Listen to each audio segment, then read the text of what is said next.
বলেন না, দুলারে রাসূল পাক দেখলে কেমন হতো,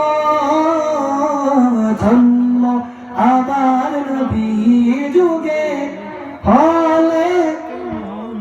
এই জন্য আশিকের বলেছেন, যদি আমার জন্মটা মুস্তফার যুগে হতো, এই চোখ দ্বারা আমি মুস্তফার চেহারা আনোয়ার দেখতাম। কেমন আসে? এরপরে বলতেছেন, আসে তবে সে হযরতে বেলালের মধুর আযান, ওরে যে আজানে ছিল এমন প্রেম মুগ্ধ রহমান, দয়াল নবীর পিছে নামাজ পড়লে কেমন হতো, দয়াল নবী